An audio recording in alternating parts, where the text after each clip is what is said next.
স্কুলের মধ্যেই ভেঙে পড়ল বাংলাদেশের বায়ু সেনার বিমান। দমকলের ভয়ঙ্কর রকম প্রচেষ্টা, কিন্তু সেই প্রচেষ্টার পরও বাঁচানো যায়নি বেশ কিছু কচিকাচাকে।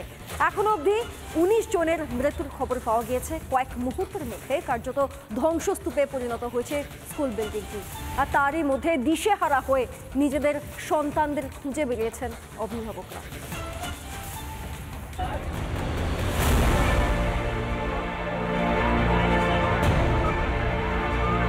ঘড়ির কাঁটায় দুপুর 1টা, আচমকা কেঁপে উঠল ঢাকার উত্তরার milestone school and college building.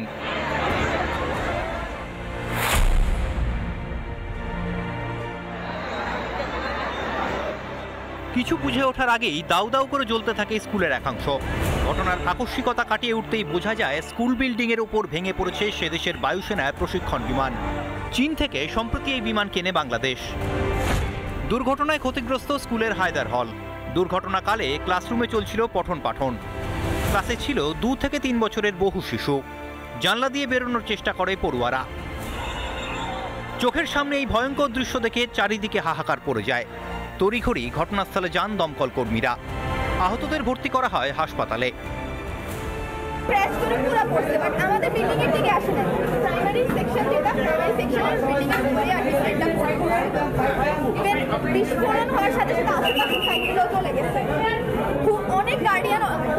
অনেক গার্ডিয়ান তো হয়েছে, স্টুডেন্ট প্রাইমারি স্টুডেন্টগুলো সবাই পুরো গেছে।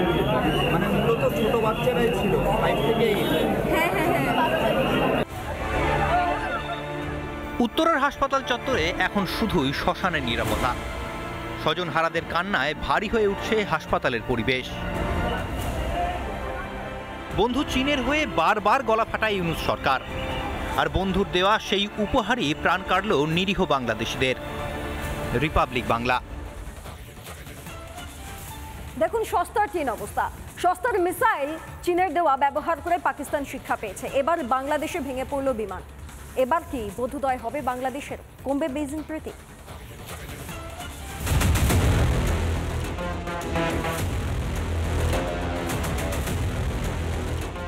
চীনে মাল বেশি দিন টেকে না, বর্দা পাকিস্তান বিশ্বাস করে ঠকেছে।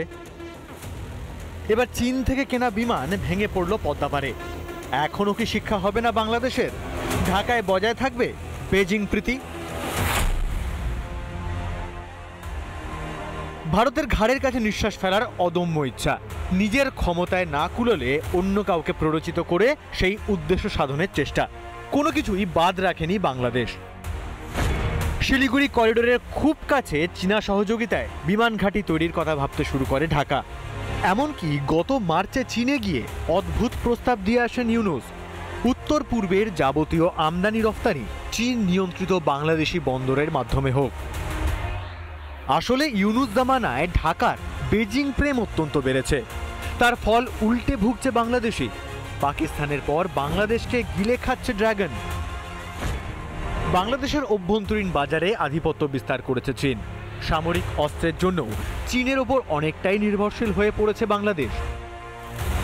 এদিন বাংলাদেশ বায়ুসেনার যে প্রশিক্ষণ বিমানটি ভেঙে পড়ে সেটি চীনের চেংদু J-7 বিমানের সংস্করণ বলে জানা গিয়েছে। চীন থেকে সম্প্রতি এই বিমান কেনে বাংলাদেশ বায়ুসেনা।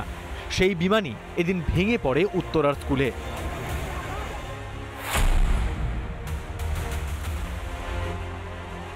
ইউনূস জামানায় চীনের প্রতি প্রেম যেমন বেড়েছে, তেমনি সব শত্রুতা ভুলে পাকিস্তান নিয়েও গদগদ ইউনূস প্রশাসন। সামরিক দিক থেকেও দুই দেশ কাছাকাছি আসার চেষ্টা করছে। এই পাকিস্তানেরও চীন বড্ড প্রিয়। চীনা অস্ত্রেই পাক সেনার যত হম্বিতম্বি। এমনকি পেহেলগাঁও হামলার পরে ভারতের প্রত্যাঘাতের জবাব দিতে গিয়ে চীনা মিসাইল ব্যবহার করে পাকিস্তান, যদিও একটাও কাজে আসেনি।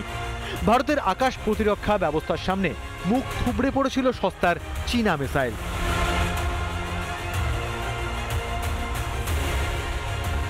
এবার চীন থেকে কেনা বিমান ভেঙে পড়ল বাংলাদেশে, যে বিমানের বিরুদ্ধে আগেও নানান অভিযোগ উঠেছে।